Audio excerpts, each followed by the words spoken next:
제가 어린 시절에 재미있게 읽었던 책이 하나 있습니다. 제목은 잘 기억이 나질 않는데요. 내용은 이겁니다. 한 탐험가의 이야기예요. 탐험가가 이제 막 탐험을 떠납니다. 탐험을 떠나는데 모든 소설이 다 그렇듯이 여러 가지 재미있는 요소들이 들어가 있잖아요. 뭐 이제 비현실적인 요소들이. 그런데 이제 거기에 등장하는 그 능력은 바로 이제 동물의 말을 알아들을 수 있는 능력이었다는 거죠. 탐험가는 이제 동물의 말을 알아들을 수 있는 능력을 가지고 있었고요. 그 능력을 통해서 동물들에게 이제 부탁을 하기도 하고 동물들에게 이제 뭐 도움을 받기도 하는 그러한 그 능력을 가지고 있었습니다. 다른 사람들은 뭐 이제 새랑 이야기하는 그 탐험가를 바라보면서 좀 이상한 사람이구나라고 이야기를 하지만 그 탐험가는 실제로는 그 동물들의 이야기를 다 알아듣고서 대답도 해주기도 하고 여러 가지 정보를 얻기도 했다라는 것이죠. 동물들과 대화를 하면 어떨 것 같습니까? 혹시 대화하고 싶으신 동물 있으세요? 나 이 동물하고 한번 대화를 한번 해보고 싶다. 호랑이? 강아지? 길에 있는 고양이? 아니면은 뭐 집에서 키우는 뭐 어항 속에 있는 금붕어 정도? 한번 대화를 해보고 싶은 생각이 있으세요? 그럼 대화가 만약에 됐다. 뭐 이런저런 어떤 건 여러 가지 이유를 통해서 그런 애완동물과 대화가 됐다. 내가 이제 걔랑 말이 통해요. 그럼 어떨 것 같으세요? 재밌겠죠. 재밌겠죠. 즐겁겠죠. 왜 즐거울까요? 신기하니까? 어? 너는 왜 그렇게 생겼니? 한번 물어보기도 하고. 그럼 걔는 대답할 거 아니에요. 내가 이렇게 생긴데 보태준 거 있어요?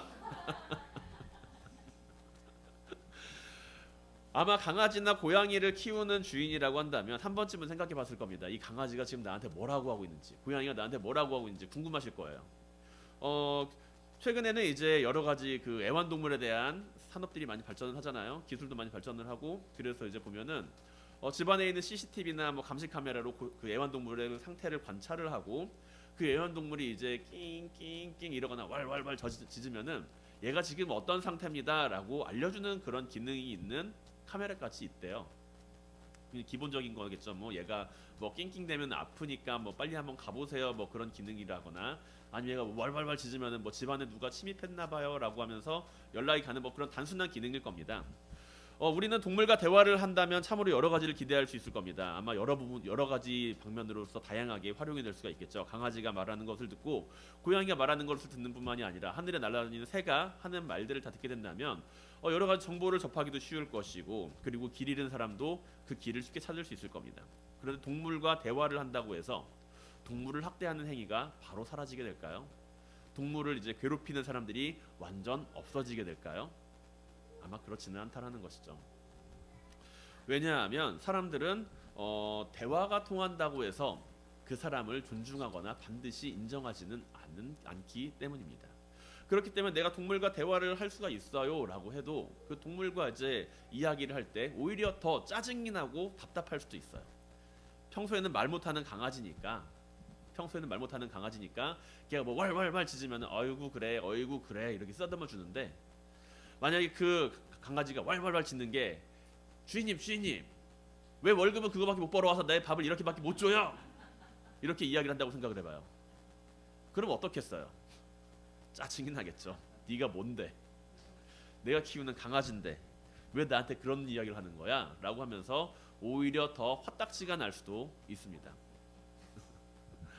우리가 애완동물을 키우는 이유 가운데 애완동물을 키우면서 애완동물과 뭔가 좋은 커뮤니케이션을 가질 수 있는 이유는 그들과 어떻게 보면 대화가 통하지 않기 때문에 그런 모습이 가능하지 않을까라고 생각을 해볼 수도 있습니다.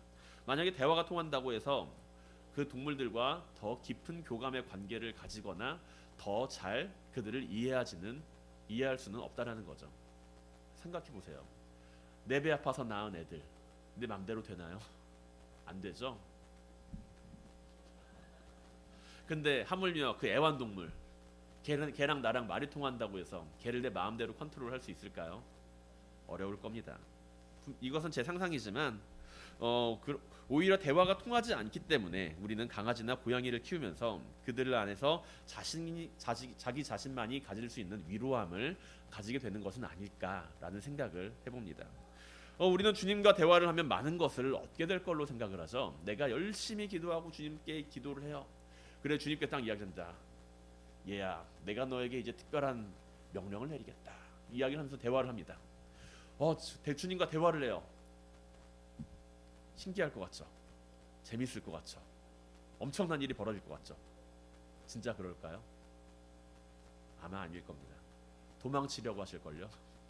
주님께서 나에게 대화를 한다면, 나에게 주님의 음성이 들린다고 한다면 나는 거기서 도망치고 싶을 겁니다. 모세를 한번 보세요. 모세는 주님의 말씀을 불타는 떨기 나무에서 들었습니다. 가서 내 백성을 구하여라. 하나님께 직접 말씀을 들었어요.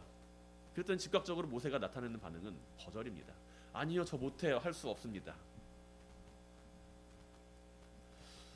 이사야라고 하는 선지자, 유명한 선지자죠. 구약 성경에서 가장 많은 예언서를 기록한 이사야 선지자, 긴 예언서를 기록한 이사야 선지자. 그 선지자가 이제 하나님께 말씀을 듣습니다. 너는 이제 내 명령을 전해라 라고 할 때, 제가 어떻게 그거를 전해요 라고 할 때 주님께서는 그 입에다가 말씀을 넣으십니다. 그리고 나서 비로소 이제 그러한 일들을 할 수가 있었다라는 것이죠. 우리는 주님과 대화를 하면서 많은 것을 얻게 될 것처럼 생각을 하지만, 실제로 우리가 주님과 대화를 하게 된다면, 주님의 말씀을 우리가 딱 직접적으로 듣게 된다면, 우리는 어쩌면 그 말씀에서 도망치고자 할지도 모른다는 겁니다. 나는 주님의 말씀을 들으면 거기에 나는 완벽하게 순종하겠어요. 우리는 다짐을 할 때도 있지만, 다짐을 할지도 모르지만 아마도 그렇게 되기는 쉽지 않을 거란 말이죠. 주님을 만나서 변화를 받는다. 우리는 그러한 변화를 늘상 기대하고 살아갑니다. 내가 주님께 한 말씀만 들으면은, 내가 주님께 말씀을 듣기만 하면 나는 변화받을 수 있어. 주님께서 나에게 이 말씀만 딱 해주시면 나는 변화받을 수 있어. 이렇게 생각할지도 모르죠. 그런데 우리가 주님을 만나 변화를 받는다는 것의 대전제는 내가 주님과 대화를 할 수 있다라는 것이 아니라 주님의 말씀을 믿는 것이 되어야 한다는 것이죠. 주님의 말씀을 듣는 게 중요한 게 아니고 주님의 말씀을 믿는 게 내 삶을 변화시킨다라는 이야기입니다. 물론 주님의 말씀을 듣기 위해서 주님을 믿어야겠죠. 그런데 주님을 믿지 않고 만약에 주님의 음성을 듣게 되었을 때 우리는 어떻게 될까요? 아마 우리는 주님과 대화하려 한다면, 우리가 주님과 그런 식으로 대화하려 한다면 우리는 주님과 늘 다툴 수밖에 없다라는 겁니다.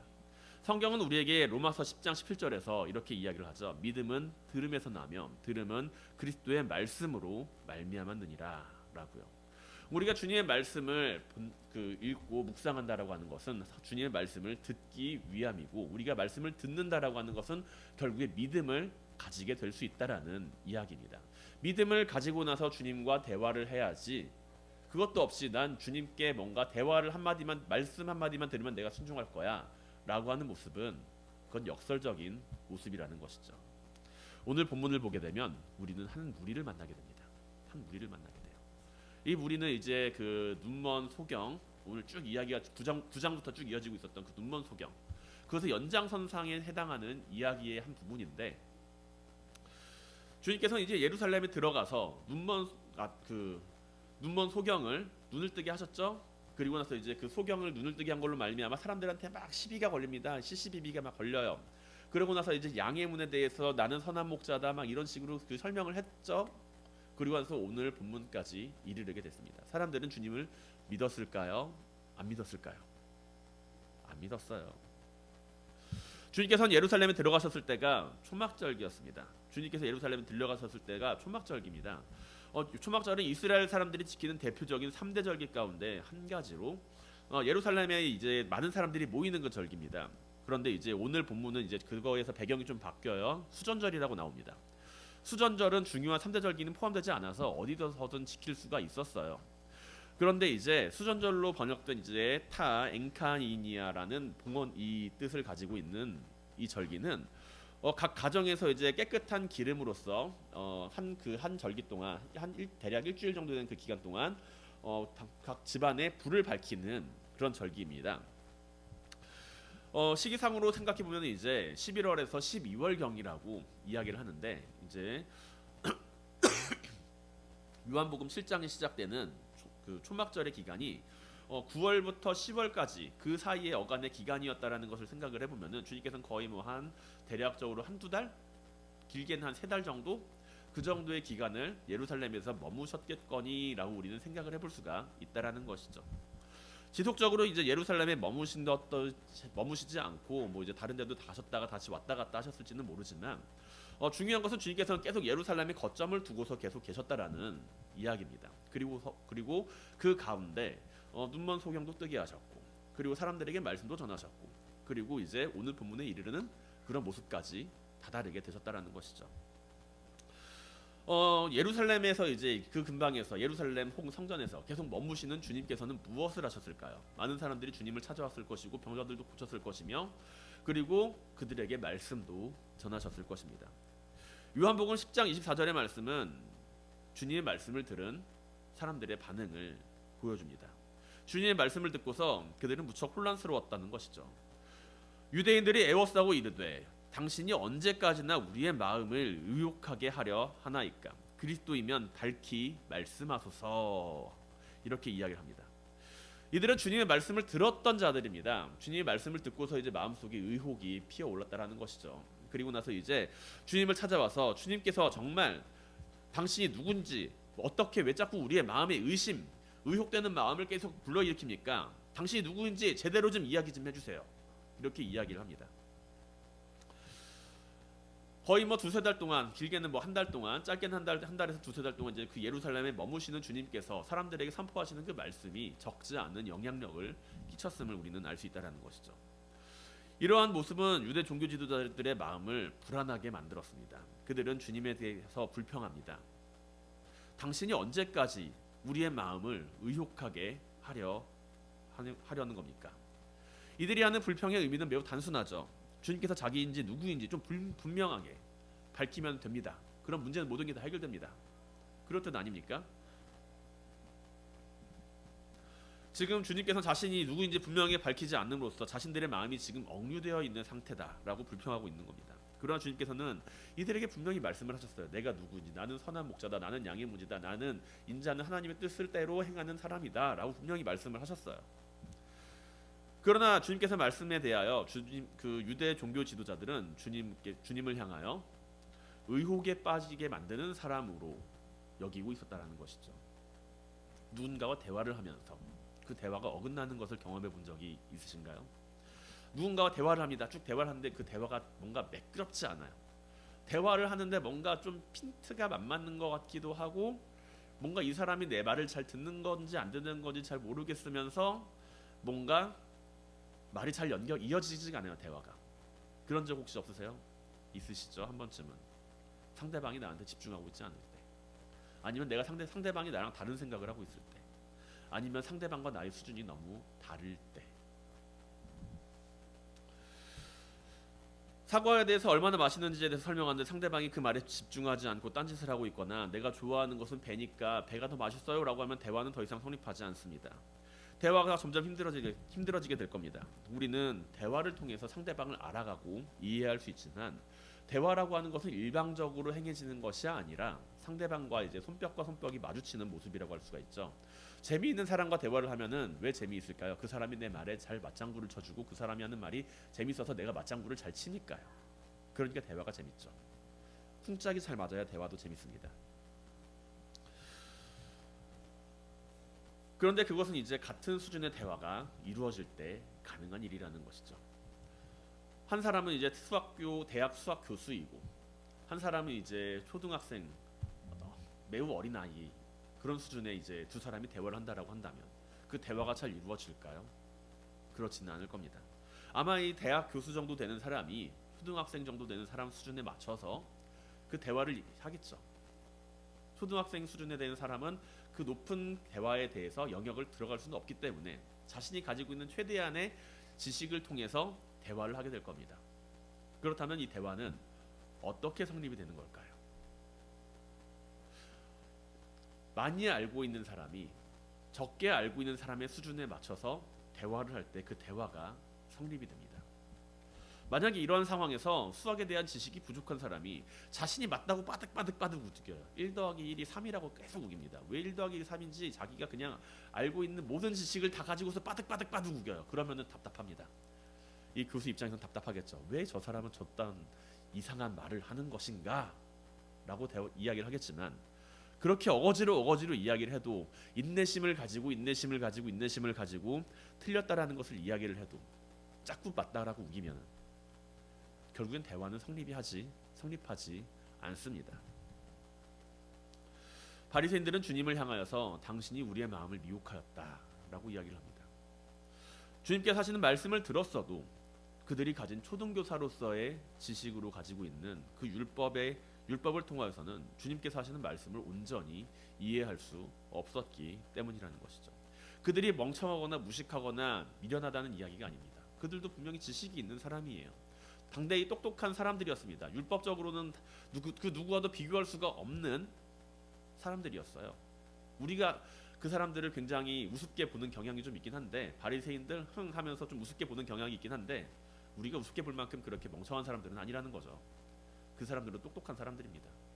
단지 주님께서 알고 계시는 비밀과 말씀하시는 그 수준이 그들보다 더 높은 하늘의 것을 지향하고 있기에 그들과 대화가 잘 이루어지지 않았다라는 것이죠. 초등교사로서의 율법을 통해서 주님께서 하시는 말씀을 이해하고자 하니 그들은 이해할 수가 없습니다. 주님께서 하시는 말씀은 최대한 그들에게 맞춰서 알아듣기 쉽게 하늘의 비밀을 설명하신 것이겠지만 그들은 그것을 이해하지 못하였죠. 그렇다고 해서 얘네가 잘 못 알아듣네. 그러면은 이제 남은 방법은 하나입니다. 주입식 교육이죠. 정답이 이거야 라고 때려 넣는 겁니다. 이게 정답이야 라고 때려 넣으면 이 사람은 뭐 인정할 수도 있고 인정하지 않을 수도 있고, 그런데 주님께서는 그렇게 하지 않으셨다라는 것이죠. 그들에게 정답을 때려 박는 것을 선택하시는 것이 아니라 그들에게 정답을 이해시키는 방식을 택하신 분이 바로 주님이십니다. 강아지에게 훈련을 시키면 말이죠. 강아지 가서 사과 가져와 라고 하면 사과를 가져옵니다. 바나나 가져와 시키면 바나나 가져옵니다. 어떻게? 잘 훈련시키면은. 강아지는 사과를 가져오라는 그 명령에 대해서 그 명령을 수행할 능력을 가지고 있어요. 바나나를 가져오면 바나나를 가져올 수 있는 능력을 가지고 있습니다. 그래서 경찰견들 훈련하잖아요. 마약 탐지견들 훈련을 해가지고 얘가 마약을 찾을 수 있도록 훈련을 하잖아요. 그런데 그것은 훈련에 의한 성과이지 이 강아지들은 왜 마약을 찾아야 되는지를 몰라요. 왜 마약을 찾아야 돼요? 우리는 알고 있습니다. 왜요? 마약하는 것이 안 좋으니까. 마약이 사회에 끼치는 지대한 악 영향을 알고 있으니까 우리는 마약을 찾고 마약을 없애기 위해 노력을 합니다. 하지만 이 강아지들은 그냥 훈련받은 대로만 행동하는 거예요. 가서 마약을 찾아. 그럼 찾을 뿐입니다. 그 행동에는 어떠한 의미도 없어요. 그냥 훈련받은 대로 했을 뿐입니다. 주님께서는 그것을 원하지 않으셨다라는 것이죠. 훈련시키고 교육시킨다라고 하는 그런 의미가 단순히 정답을 찾는 모습이 아니라 그 과정과 의미를 파악해 나가는 것이 주님께서 제자들을 통해서 하시고자 하시는 일이었다라는 것이죠. 그래서 주님께서는 끊임없이 제자들과 바리새인들을 향하여 설명을 하십니다. 끊임없이 그들을 향하여 설명을 하십니다. 그러나 그들은 주님을 인정하려 하지 않았고 주님의 삶을 부정합니다. 주님께서는 스스로의 인간의 몸을 입으시고 이 땅에 오셨으며 우리에게 하나님께서 원하시는 삶이 무엇인지를 보여주셨고 우리에게 나타내 보였습니다. 그러나 어떤 이들은 누군가는 그러한 모습이 사람들을 의혹에 빠지게 하고 미혹하는 모습으로서 이야기를 하게 된다는 것이죠.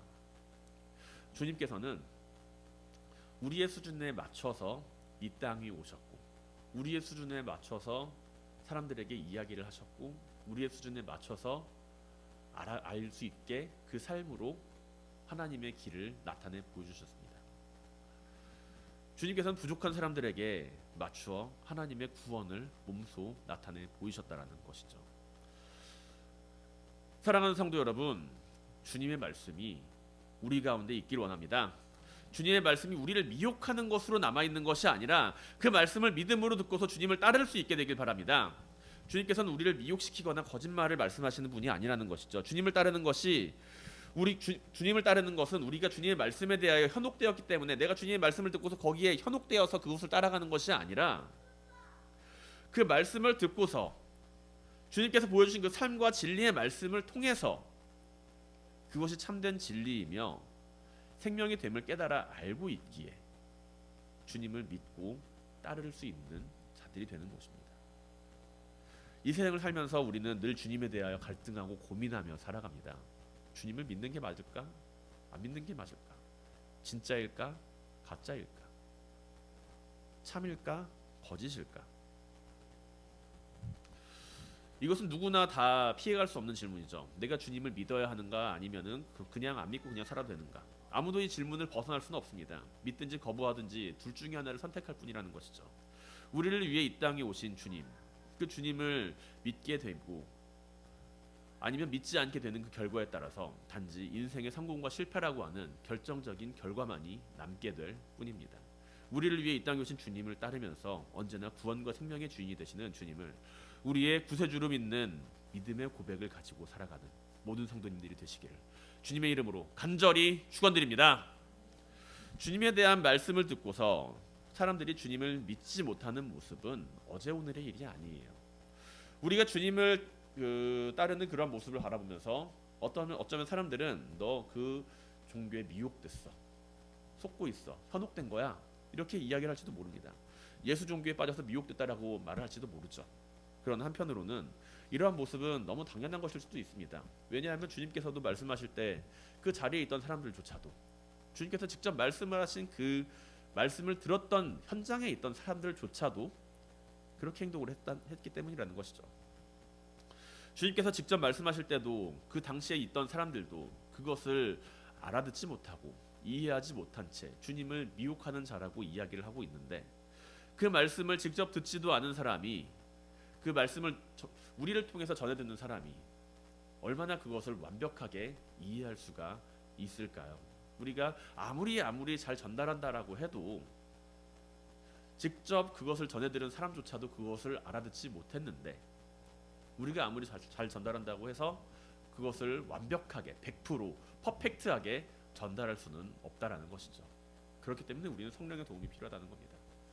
누군가의 마음을 변화시키는 것, 누군가의 마음을 움직이는 것, 그것은 내 힘으로 할 수 있는 게 아니에요. 내가 주님의 말씀을 전한다고 해서 그 말을 듣고서 그 사람이 변할 거라고 하는 기대를 가지는 것보다 내가 그 사람을 위해서 기도하면서 성령님 그 사람의 마음을 움직여 주세요 라고 기도하는 게 훨씬 10배, 100배는 더 빠르다라는 것이죠. 주님에 대하여 전하는 말을 듣고서도 그 말을 믿지 않는 이들, 그러한 이들에 대해서 사도 바울은 사도행전 28장 26절에서 다음과 같이 이사야서의 말씀을 통해 증언합니다. 일렀을 때 이 백성에게 가서 말하기를 너희가 듣기는 들어도 도무지 깨닫지 못하며 보기는 보아도 도무지 알지 못하는도다. 이 백성들의 마음이 우둔하여져서 그 귀로는 둔하게 듣고 그 눈은 감았으니 이는 눈으로 보고 귀로 듣고 마음으로 깨달아 돌아오면 내가 고쳐줄까 함이라 하였으니 라고 말이죠. 우리는 복음을 전하는 일에 대해서 무척 두렵고 떨리는 마음을 가지면서 살아갑니다. 하지만 주님께서 보여주시는 모습은 늘 진리 앞에서 담대한 모습이었음을 우리는 바라보아야 한다는 것이죠. 저 사람이 내 말을 들을까 내 말을 듣지 않을까 그것을 걱정하는 것이 아니라 우리는 우리의 해야 할 일을 하면은 된다는 이야기입니다. 성경은 주님께서 성전한 솔로몬의 행각을 거닐고 있었다라고 본문 가운데 기록하고 있어요. 그 절기 때 주님께서는 예루살렘의 그 성전에서 솔로몬의 행각이라고 하는 곳을 거닐고 계셨다라는 것입니다. 솔로몬의 행각이 어딜까요? 솔로몬의 행각은 이방인의 뜰이라고 하는 가장 넓은 공터 가운데 있는 장소예요. 그 장소에는 수많은 사람들이 5만 가지 사람들이 다 모입니다. 그곳에서 무엇을 하느냐? 남녀노소를 막론하고 가장 많이 모였던 사람들이 그 자리인데 거기에서는 여러 가지 토론들이 벌어지는 곳이 바로 솔로몬 행각이었다라는 것이죠. 지금 이러한 장소를 주님께서는 거닐고 계셨으며 사람들은 주님을 볼 때마다 수근수근거리고 이야기를 하고 저 사람이 뭘까, 누굴까, 무슨 말을 할까 그렇게 바라보고 있었다라는 것이죠. 그것에는 긍정적인 시선도 있었고 부정적인 시선도 있었고 오히려 그를 죽이려고 모함하는 시선들도 있었다라는 겁니다. 그런데 주님께서는 솔로몬의 성전 행각을 걸어가고 계셨대요. 왜 그럴까요? 하나님의 때가 이르지 않으면, 하나님께서 택하신 일이 일어나지 않으면, 하나님을 내가 신뢰하고 있고 하나님께서 택하신 그 뜻을 알고 있다라고 한다면 그들이 나를 해치 못할 것이라는 것을 주님께서는 알고 계셨기 때문이라는 것이죠. 누군가는 주님을 향해서 귀신 들린 사람이다, 미친 사람이다 이야기를 하고 있고 누군가는 주님께서는 그런 사람이 아니야, 저 사람은 뭔가 특별한 사람이야 라고 이야기를 하고 있는 그런 상황 가운데 주님께서는 묵묵히 자신의 일을 감당하셨다라는 겁니다. 솔로몬 행각을 거니시는 주님의 모습은 어찌 보면 매우 위태로운 상황처럼 보였을 거예요. 하나님의 뜻을 행하고 하나님의 뜻을 자기가 행한다라고 이야기를 하는 주님께서 그런 솔로몬의 행각, 그런 위험한 지역을 다니신다는 것은 어찌 보면은 굉장히 무모한 시도인 것처럼 보일 수도 있고 위험천만한 일처럼 보일 수도 있습니다. 지금 예루살렘 성안이 온통 소란스러운데 주님께서 하신 말씀으로 인해서 그 폭풍의 핵으로 들어간다라는 의미처럼 보이기도 합니다. 이러한 상황 가운데 주님께서는 솔로몬 행각을 권이십니다. 바리새인들은 주님을 향하여서 계속적으로 압박을 합니다. 당신이 누구인지 밝히 말하라 라고 하는 그러한 요구는 그 요구에 대해서 궁금함을 가지고 있는 사람들도 있었겠지만 결정적으로는 주님에 대해서 여러 가지 모함과 음해를 씌우기 위한 하나의 모습이라는 것이죠. 신성모독이라고 하는 그 모습을 씌우기 위해서 그들은 끊임없이 주님이 누구이신지에 대해서 꼬치꼬치 캐묻습니다. 결국에 이들은 주님의 말씀을 통하여서 그것은 신성모독입니다 라고 이야기를 하면서 주님을 돌로 치려 하지만 그 누구도 주님을 돌로 치지 못하는 모습을 성경은 기록하죠. 주님께서는 이러한 무리들 사이에 거니시면서 하나님의 말씀을 그들에게 전하셨습니다. 오늘날 우리는 어떤 상황에서 주님을 전하기 위해 노력하나요? 주님을 전하는 일에 있어서 우리는 어떤 안전과 안위만을 찾고 있는 것은 아닙니까? 복음을 전하는 일을 감당하면서 굳이 위험한 선택을 찾아가라는 것은 아닙니다. 내가 복음을 전할 테니까 불구덩이로 난 그냥 뛰어들겠어 라고 이야기를 하는 것이 아니라 최소한 복음을 전하는 것이 위험하다고 해서 포기하지는 말라는 것이죠. 주님께서는 자신이 해야 할 일에 대해서 성실히 그 일을 최선을 다하셨습니다. 하나님의 말씀을 선포하는 것을 멈추지 않으셨습니다. 언제나 우리가 주님께서 행하신 것처럼 우리가 감내해야 할 일이 있다면 감내할 수 있길 바랍니다.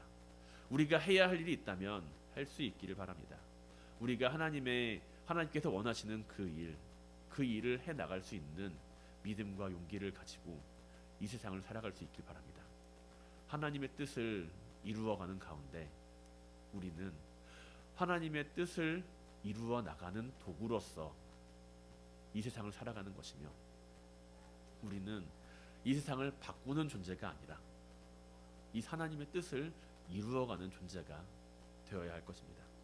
나는 세상을 바꿀 수 없지만 하나님께서는 세상을 바꿀 수가 있습니다. 나는 한 사람을 바꿀 수 없지만 성령님께서는 그 사람을 깨달아 변화시키게 할 수 있습니다. 우리가 해야 할 일은 세상을 변화시키는 것이 아니라 하나님의 뜻을 따라 살아가는 것이며 그 안에서 포기하지 않고 늘 기도하는 일임을 반드시 명심하는 모든 성도님들이 되시기를 주님의 이름으로 간절히 축원드립니다.